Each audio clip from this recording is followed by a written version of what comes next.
Teachers academy group के YouTube channel में आपका फिर से एक बार स्वागत है। तो दोस्तों, हमने पियाजे, कोहलबर्ग और वाइगोत्स्की का तीनों फिलोसफर का वीडियो हमने बैक सेशन में कर लिया था। उसके साथ कुछ प्रैक्टिस क्वेश्चन किए थे। उसके बाद प्रीवियस ईयर में 2011 से लेकर के 2019 तक के जितने एग्जाम में पियाजे, कोहलबर्ग और वाइगोत्स्की से संबंधित प्रश्न पूछे गए हैं, वह सभी हम लोगों ने पूरे डिटेल के साथ चर्चा कर लिया था। तो दोस्तों, आज का हमारा टॉपिक है बाल केंद्रित एवं प्रगतिशील शिक्षा, जिसको इंग्लिश में हम लोग कहते हैं child centred and progressive education. आज का टॉपिक है बाल केंद्रित एवं प्रगतिशील शिक्षा की अवधारणा। दोस्तों, concept of child centred and progressive education. तो दोस्तों, अगर आप लोग चैनल पे नए हैं तो चैनल को सब्सक्राइब कर लीजिए, और अगर सब्सक्राइब किए हुए हैं तो अपने दोस्तों तक ज़रूर शेयर कीजिए। दोस्तों, इस वीडियो को अंत तक देखने का प्रयास कीजिए, तब जाकर के आपको बाल केंद्रित शिक्षा के बारे में कंसेप्ट क्लियर होगा, क्योंकि इस वीडियो में आज हम बाल केंद्रित शिक्षा पढ़ने वाले हैं। तो दोस्तों, बाल केंद्रित शिक्षा के भी कुछ टॉपिक हैं। तो आज का जो हमारा यह सेशन होने वाला है, यह वीडियो जो आज का क्लास के माध्यम से यह सेशन जो है, हम बाल केंद्रित शिक्षा यानी चाइल्ड सेंटर्ड एजुकेशन के जो पॉइंट है, जिससे सीटेट में प्रश्न पूछे जाते हैं, वह सभी पॉइंट को चर्चा करने वाले हैं। तो दोस्तों, ज़्यादा समय न लेते हुए हम चर्चा करना चाह रहे हैं कि बाल केंद्रित शिक्षा में अब हम लोग क्या क्या पढ़ने वाले हैं। तो फर्स्ट टॉपिक होगा हमारा बाल केंद्रित शिक्षा के आधार, base of child centred education. उसके बाद होगा बाल केंद्रित शिक्षा के उद्देश्य, aim of child centred education. फिर है बाल केंद्रित शिक्षा के सिद्धांत। उसके बाद है बाल केंद्रित शिक्षा के अंतर्गत शिक्षा का स्वरूप। फिर है बाल केंद्रित शिक्षा का महत्व, बाल केंद्रित शिक्षा के अंतर्गत पाठ्यक्रम। उसके बाद है बाल केंद्रित शिक्षा में शिक्षक की भूमिका तथा पाठ्यक्रम की भूमिका। तो दोस्तों, यह इतना जैसे ही हमारा टॉपिक क्लियर होगा, तो इससे हमारा जो सीटेट में जितने बार प्रीवियस ईयर में प्रश्न पूछे जा चुके हैं, वह आप लोगों को हम करा देंगे। और आप लोग इस वीडियो को अगर अंत तक देख लेते हैं तो आपको गारंटी देता हूँ कि कभी भी आपको बाल केंद्रित शिक्षा से संबंधित प्रश्न में कोई भी दिक्कत नहीं होने वाली है। और इस वीडियो के बाद हम लेकर के आएंगे प्रगतिशील शिक्षा। तो दोस्तों, आइए अब हम बाल केंद्रित शिक्षा स्टार्ट करते हैं। दोस्तों, तो आधुनिक युग में यह एक महत्वपूर्ण क्रांतिकारी परिवर्तन है जब विषय केंद्रित शिक्षा का स्थान बाल केंद्रित ने ले लिया। दोस्तों, कहने का मतलब है कि अभी का जो समय है, वह बाल केंद्रित शिक्षा पे बेस्ड शिक्षण माध्यम में चल रहा है विद्यालय में। और दोस्तों, प्राचीन समय में जो शिक्षण माध्यम होता था, जो विषय केंद्रित होता था, शिक्षक केंद्रित होता था, और वही आज बाल केंद्रित का रूप ले लिया है। तो दोस्तों, वह जो हमारा जो यह परिवर्तन जो हुआ है विषय केंद्रित से बाल केंद्रित में, यह इसलिए परिवर्तन किया गया है ताकि विद्यार्थियों के ऊपर से पढ़ाई का दबाव कम किया जाए और उसको रटन प्रणाली को मुक्त करके विद्यार्थियों को मुख्य धारा में जोड़ करके शिक्षा दिया जाए, ताकि विद्यार्थी अपने आप को स्वतंत्र महसूस करे और सृजनात्मक रूप से, निर्माणकारी रूप से बालक वातावरण के अनुसार, उसके अनुसार पाठ्यक्रम होना चाहिए और खुद ही वह अच्छे से सीख पाएगा। तो दोस्तों, हमने आप लोगों को बता दिया कि जब विषय केंद्रित शिक्षा का स्थान बाल केंद्रित ने ले लिया, इस स्वरूप में संपूर्ण शैक्षिक विषयों, क्रियाओं और गतिविधियों का नियोजन नियोजन को दोस्तों इंग्लिश में प्लानिंग कहते हैं, इन बच्चे अर्थात छात्रों को केंद्र में रखकर किया जाने लगा है। तो दोस्तों, बाल केंद्रित शिक्षा में पहले जो होता था विषय केंद्रित, इसमें शिक्षक अपने अकॉर्डिंग शिक्षा देते थे। इसमें ठूसरो विधि का प्रयोग किया जाता था कि विद्यार्थी के ऊपर इतना इतना ज्ञान ठूस देना है, इतना ज्ञान का बोझ डाल देना है। लेकिन अब का जो शिक्षण माध्यम है, बाल केंद्रित माध्यम है, इसमें बालक को केंद्र में रखकर शिक्षा दिया जाता है। और बालक को केंद्र में रखने का मतलब है कि बालक की इच्छा, रुचि, शक्ति, मानसिक स्थिति के अनुसार सोच समझ करके शिक्षा दिया जाए और उसके व्यवहार में परिवर्तन लाया जाए, और ऐसा शिक्षा दिया जाए जिससे बालकों का शारीरिक कौशल वृद्धि हो। यह सभी दोस्तों हम एक एक टॉपिक में पढ़ने वाले हैं।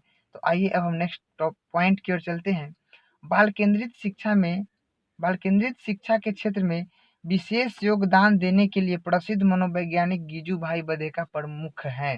तो दोस्तों, बाल केंद्रित शिक्षा के जनक, अगर सीटेट के एग्जाम में पूछे कि बाल केंद्रित शिक्षा के क्षेत्र में या बाल केंद्रित शिक्षा के जनक कौन है? तो गिजू भाई बधेका। और ये कहाँ कहाँ के रहने वाले हैं? तो ये गुजरात के रहने वाले हैं। आइए नेक्स्ट पॉइंट पे चर्चा करते हैं। भारत में गिजू भाई बधेका ने डॉक्टर मारिया मोंटेसरी के शैक्षिक विचारों एवं विधियों से प्रभावित होकर बाल शिक्षा को एक नया आयाम दिए। दोस्तों, अगर सीटेट में प्रश्न आ जाए कि गिजू भाई बधेका किसके शैक्षिक विचारों एवं विधियों से प्रभावित होकर बाल शिक्षा को एक नया आयाम प्रदान किए? तो ये है मारिया मोंटेसरी के शैक्षिक विचारों एवं विधियों से प्रभावित होकर बाल शिक्षा को एक नया आयाम प्रदान किए हैं। इन्होंने 1920 ईस्वी में बाल मंदिर नामक संस्था की स्थापना की, जिसका केंद्र बिंदु इन्होंने बालक को माना। दोस्तों, जो हाईलाइटेड पॉइंट है उसको आप लोग कलेक्ट कर लीजिए और नोटबुक में लिखते चलिए, ताकि आप लोगों को फिर से दोबारा परेशानी ना हो। एक बार वीडियो को अंत तक देख लेने के बाद आपको फिर से कभी दोबारा बाल केंद्रित शिक्षा से संबंधित प्रश्न सॉल्व करने में कोई भी परेशानी नहीं होगी, यह हमारा गारंटी है आपसे। दोस्तों, फिर है कि बाल केंद्रित शिक्षा के अंतर्गत बालक के शारीरिक एवं मानसिक विकास की योग्यताओं के आधार पर अध्ययन किया जाता है। दोस्तों, बालक के शारीरिक एवं मानसिक विकास की योग्यता के आधार पर अध्ययन किया जाता है, मतलब बालक का शारीरिक विकास किस ढंग से हो गया है, उसी ढंग से किस ढंग से उसका मेंटल डेवलपमेंट हुआ है, उसी ढंग से शिक्षा का आधार तैयार किया जाता है, ताकि बालक को लगे कि मेरे ऊपर कोई दबाव नहीं हो। बालक को खेल के माध्यम से शिक्षा दिया जाता है। शैशवावस्था में, बाल्यावस्था में भी खेल के माध्यम से दिया जाता है, लेकिन इसमें खेल का रोल कुछ कम होता है। और किशोरावस्था में दोस्तों बालक को तर्क वितर्क करके अमूर्त चिंतन करके शिक्षा दिया जाता है। तो यह जो है बाल केंद्रित शिक्षा के अंतर्गत ही आता है दोस्तों। फिर है दोस्तों बाल केंद्रित शिक्षा के आधार। जैसे दोस्तों कहने का मतलब हुआ इसका कि बाल केंद्रित शिक्षा मतलब शिक्षा का वैसा माध्यम जिसमें बालक का भूमिका मुख्य हो, बालक को केंद्र मान करके शिक्षा दिया जाए। तो दोस्तों, बच्चों को केंद्र में रखते हुए उन्हें सीखने की प्रक्रिया में क्रियाशील रखकर यानी एक्टिव रखकर उनकी रुचि, अभिरुचि तथा अभिक्षमता यानी कैपेबिलिटी यानी उनका जो सीखने का क्षमता है, उसके आधार पर शिक्षा प्रदान करना ही बाल केंद्रित शिक्षा का मुख्य प्रयोजन यानी पर्पस है। दोस्तों, कहने का मतलब है कि बाल केंद्रित शिक्षा का आधार मतलब बाल केंद्रित शिक्षा है, तो उसका क्या आधार है, किस आधार पे शिक्षा दिया जाए कि वह बाल केंद्रित हो जाए? तो वैसा शिक्षा जिसमें बालकों को एक्टिव रखा जाए, बालक को केंद्र बिंदु मान करके विषय वस्तु तैयार किया जाए, पाठ्यक्रम तैयार किया जाए। वैसा पाठ्यक्रम जिसमें बालक के इच्छा, रुचि तथा अभिक्षमता का समावेश हो, वही शिक्षण माध्यम बाल केंद्रित शिक्षा कहलाएगा या बाल केंद्रित पाठ्यक्रम कहलाएगा। और बालक केंद्रित शिक्षा का मुख्य प्रयोजन बालक का आधार यानी उसका जो अभिक्षमता है, अभिरुचि है, इसी को माना गया है। अगर सीटेट में प्रश्न पूछा जाए कि बाल केंद्रित शिक्षा के आधार में शिक्षा का प्रमुख प्रयोजन क्या है, तो बालकों की रुचि, अभिरुचि तथा अभिक्षमता, यही जो है मेन पर्पस होता है बाल केंद्रित शिक्षा देने का। दोस्तों, वीडियो को शेयर कीजिएगा दोस्तों, क्योंकि आप लोगों के सहयोग से यह चैनल बहुत ग्रो कर रहा है, बहुत जल्द ही ग्रो कर रहा है दोस्तों। लगभग 1.5 के सब्सक्राइबर हो गए हैं दोस्तों। ऐसे ही आप लोग इस चैनल को शेयर करते रहिए, सब्सक्राइब करते रहिए। और एनसीईआरटी बेस्ड इस चैनल से तैयारी कराया जाता है आप लोगों को। सर्वप्रथम हमने कह दिया था कि अगर आप सीटेट में अच्छा मार्क्स लाना चाहते हैं तो इस चैनल से जुड़ जाइए अभी के अभी, क्योंकि मैंने अपना मार्कशीट कुछ वीडियो में आप लोगों के साथ शेयर कर चुका हूँ, जिससे आप लोगों में आत्मविश्वास बना रहे कि हाँ, हमने अच्छे जगह से अभी स्टडी कर रहा हूँ। तो दोस्तों, आइए अब हम नेक्स्ट टॉपिक की ओर चलते हैं, बाल केंद्रित शिक्षा के उद्देश्य। तो दोस्तों, बाल केंद्रित शिक्षा के आधार पर लिए कि किस आधार का शिक्षा दिया जाए कि बाल केंद्रित शिक्षा के अंतर्गत आ जाए। तो दोस्तों, अगर उस आधार से अगर हम शिक्षा दे रहे हैं, तो क्या बाल केंद्रित शिक्षा के जो उद्देश्य है उसकी पूर्ति हो रही है या नहीं हो रही है? तो इसके बारे में अब हम चर्चा कर रहे हैं। बाल केंद्रित शिक्षा के उद्देश्य इसमें है कि बच्चों को उनकी रुचि, अभिरुचि, योग्यता के अनुरूप सीखने का अवसर उपलब्ध कराना। दोस्तों, हमने बाल केंद्रित शिक्षा समझ लिया है, उसका आधार भी समझ लिया है, लेकिन अगर उसमें बालकों को अगर सीखने का अवसर नहीं दिया जाएगा तो यह जो हमारा जो डिजाइन तैयार किया गया है बाल केंद्रित के नाम से, यह डिजाइन डिजाइन ही रह जाएगा। डायग्राम जो है केवल बुक तक ही सीमित रह जाएगा। कभी भी इस पर भव्य भवन का निर्माण नहीं हो पाएगा। जैसे कि बालक के सर्वांगीण विकास जो होना चाहिए वह व्यवहारिक रूप से नहीं हो पाएगा। केवल यह एक जो थ्योरी के रूप में, जो एक डायग्राम के रूप में जो नोटबुक पे नोट किया हुआ होगा उसी में रह जाएगा। तो उसमें सीखने का जब तक अवसर उपलब्ध नहीं कराएंगे बालकों के अंदर सीखने की क्षमता का विकास नहीं हो पाएगा। क्योंकि बालकों को बेहतर ढंग से सीखने समझाने के लिए उसको किसी कार्य में शामिल करना ज़रूरी होता है। उसको सीखने का अवसर दिया जाना चाहिए, खुद से करके सीखने का अवसर दिया जाना चाहिए। फिर है सेकेंड पॉइंट कि बच्चे को अधिक से अधिक रचनात्मक कार्य तथा विभिन्न गतिविधियों के माध्यम से स्वयं करके सीखने का अवसर देना चाहिए। मतलब बालकों को एक्स्ट्रा वर्क का बात नहीं हो रहा है दोस्तों। मतलब एक्स्ट्रा जो अधिक से अधिक मतलब ज़्यादा से ज़्यादा बार रचनात्मक कार्य यानी क्रिएटिविटी वर्क, कि ऐसा वर्क जिससे बालक के अंदर रचनात्मकता का गुण विकास हो। तो रचनात्मक कार्य तथा विभिन्न गतिविधियों के माध्यम से मतलब ऐसा ऐसा गतिविधि कराया जाए जिससे बालक के अंदर सामाजिक, संवेगात्मक, भाषाई जितना विकास होता है वह सभी विकास बाल केंद्रित शिक्षा के अंतर्गत अगर बालक के अनुरूप हो रहा है तो सभी शिक्षा का विकास एक ढंग से हो पाएगा और बालक का सर्वांगीण विकास संभव है। दोस्तों, इसका कहने का मतलब है बाल केंद्रित शिक्षा का कि जब बालक का सर्वांगीण विकास लायक शिक्षा दिया जा रहा होता है तो समझ जाइए कि वह बाल केंद्रित शिक्षा का हो रहा है और स्वयं करके सीखने का अवसर देना चाहिए। फिर है थर्ड पॉइंट कि बच्चों की विद्यालयी शिक्षा को उसके वास्तविक जीवन से जोड़ते हुए सीखने का अवसर देना चाहिए। अब ये नहीं दोस्तों कि 2 और 2 4 होता है बालक को हम रटवा देंगे। जब तक उसको मूर्त रूप से, प्रैक्टिकली रूप से उसको आस-पास के वस्तुओं को दिखा करके जब तक उसको हम जोड़ के अवधारणा कंसेप्ट क्लियर नहीं करेंगे, वास्तविक जीवन से किसी थ्योरी को जोड़ करके नहीं पढ़ाएंगे, तब तक बालक का जो विकास है वह नहीं हो पाएगा। जो सीखने का जो उसका रेशियो है वह कभी भी उसमें ग्रोथ नहीं हो पाएगा। तो इसीलिए कहा गया है कि विद्यालय शिक्षा को उसके वास्तविक जीवन से जोड़ते हुए शिक्षा दिया जाना चाहिए। मतलब बालक का जो शिक्षा देने का माध्यम होता है केवल पाठ्य पुस्तक आधारित ही नहीं होना चाहिए। उसका जो दैनिक जीवन, दैनिक दिनचर्या से जुड़ा हुआ गतिविधि है, उससे जोड़ करके जब शिक्षा दिया जाएगा, तो वही होता है वास्तविक जीवन से जुड़ते हुए सीखने का अवसर उपलब्ध कराना चाहिए। अब नेक्स्ट पॉइंट की ओर चलते हैं। सीखने की क्रिया में सबसे सक्रिय सहभागी के रूप में बच्चे को मानना तथा करके सीखने का अवसर प्रदान करना। जैसे दोस्तों मान लीजिए कि आप एक शिक्षक हैं, आप एक शिक्षक बनने वाले हैं, आप में शिक्षक का गुण है, क्योंकि पेडागोजी जो है शिक्षक के गुण को ही निखारता है। तो दोस्तों कि सीखने की क्रिया में सक्रिय सहभागी के रूप में अगर बच्चा का स्थान है और तभी बालक खुद से करके सीख सकता है। अगर आप एक शिक्षक हैं, वर्ग कक्ष में जा करके अगर आप व्याख्यान विधि का प्रयोग करते हैं तो व्याख्यान विधि में बालक निरस्ता महसूस करता है और यह जो है व्याख्यान विधि शिक्षक केंद्रित है। और आगमन विधि का जैसे ही आप प्रयोग कीजिएगा तो यह बाल केंद्रित शिक्षा के अंतर्गत आ जाएगा दोस्तों, क्योंकि इसमें आप उदाहरण दीजिएगा तो बालक से हर पॉइंट पे एक एक उदाहरण बोलने को बोलिएगा। उसके बाद एक आप नियम बनाइएगा, उदाहरण से नियम की ओर जाइएगा, तो यह जो है छात्र केंद्रित होता है। तो सीखने की क्रिया में सबसे सक्रिय सहभागी के रूप में बच्चे को मानना है।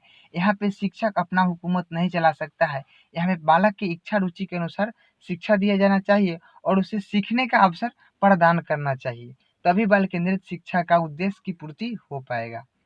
फिर है नेक्स्ट पॉइंट कि बच्चों के व्यक्तिक अंतर मतलब इंडिविजुअल डिफरेंस जो होता है कि हर बालक हर ढंग का होता है। हर समाज, हर परिवेश से बालक, हर जाति समुदाय के लोग एक विद्यालय में पढ़ने आते हैं।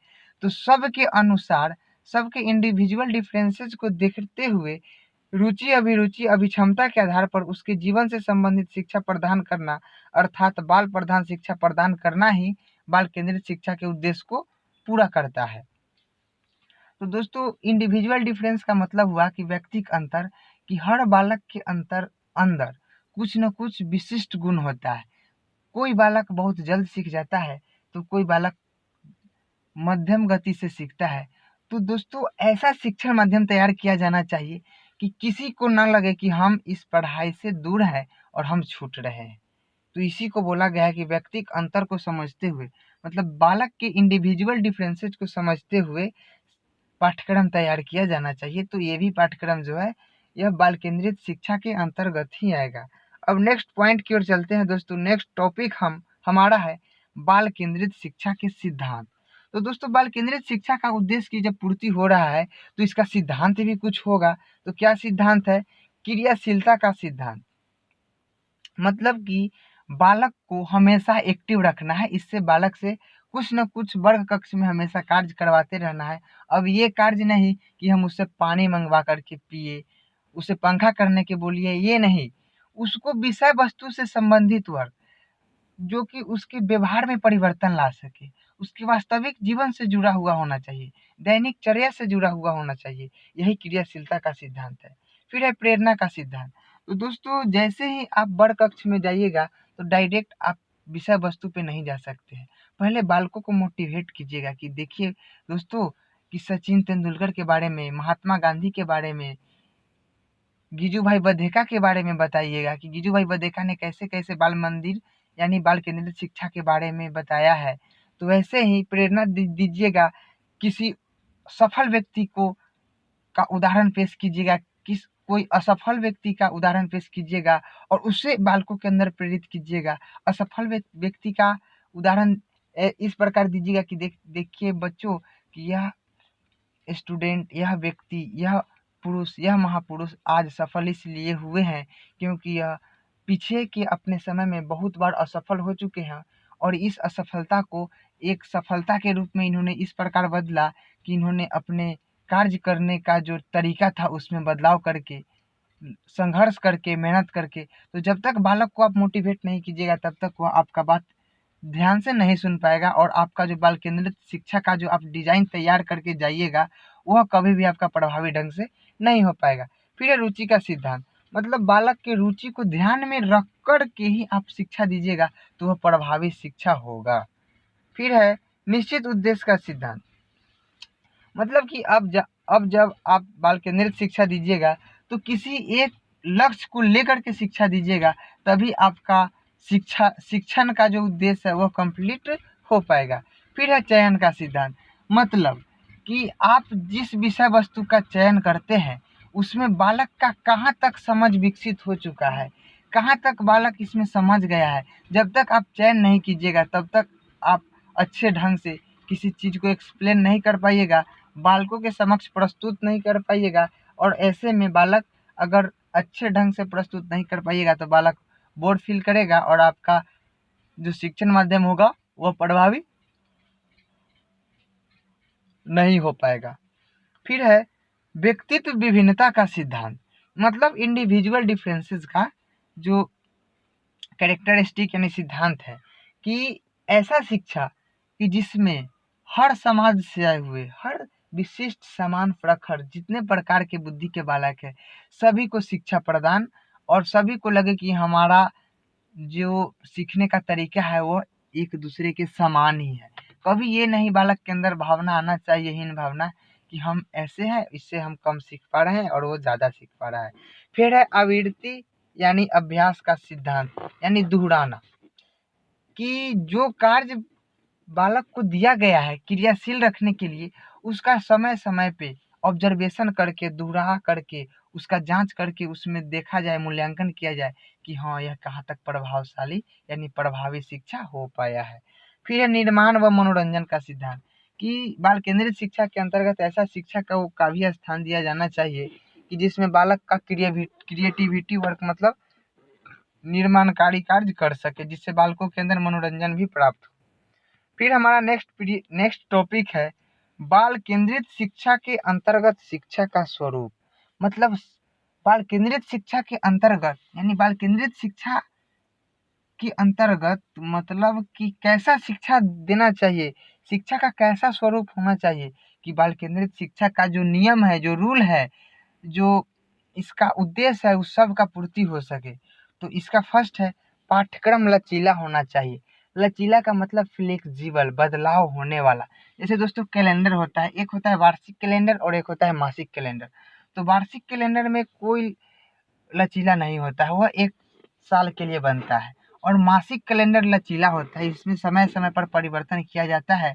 जैसे ठंड के समय में परिवर्तित कर दिया जाता है, वर्ग कक्ष को 10-11 बजे से चलाया जाता है, और गर्मी के समय में जो है मॉर्निंग में चलाया जाता है। इसके बाद जैसे कि मध्याह्न भोजन के बाद कौन सा विषय वस्तु का शिक्षण किया जाए कि बालकों को बोर्ड महसूस, मतलब क्या बोलते हैं उसको, बोरिंग फील ना हो पाए। तो इसीलिए पाठ्यक्रम लचीला होना चाहिए। फिर है वातावरण के अनुसार होना चाहिए कि आप बाल केंद्रित शिक्षा को अपना करके शिक्षा दे रहे हैं, तो वहाँ का वातावरण कैसा है।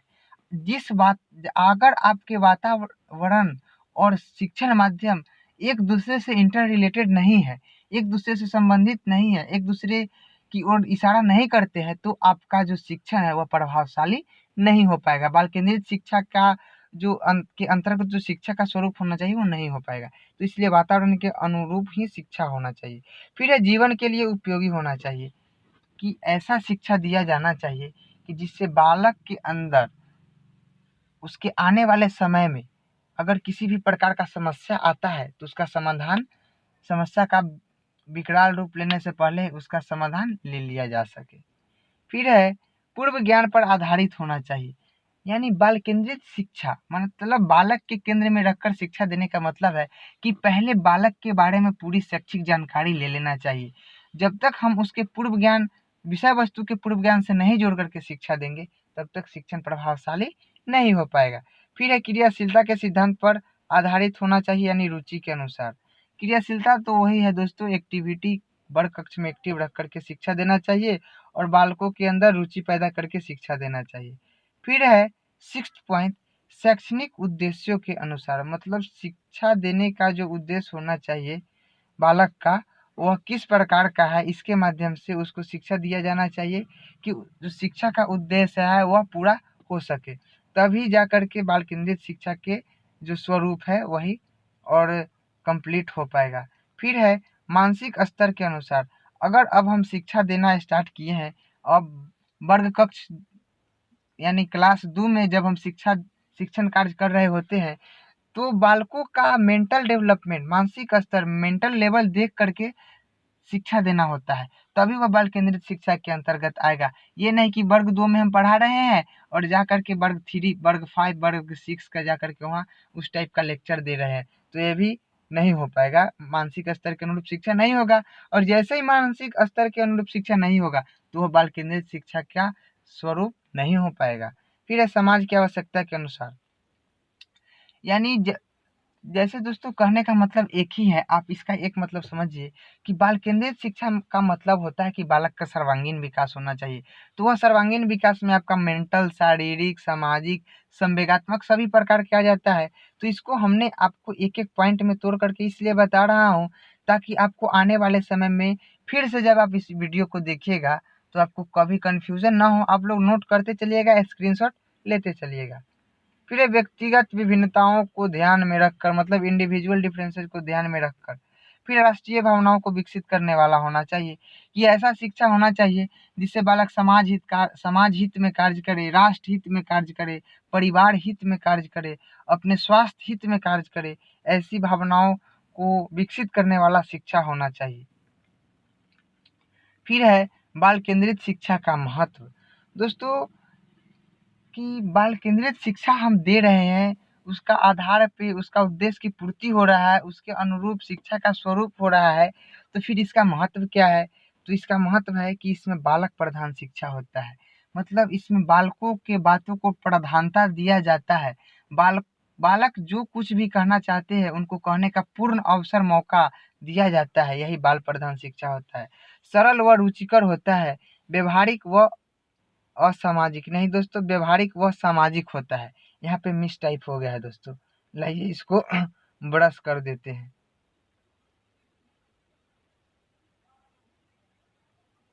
व्यवहारिक व सामाजिक होना चाहिए।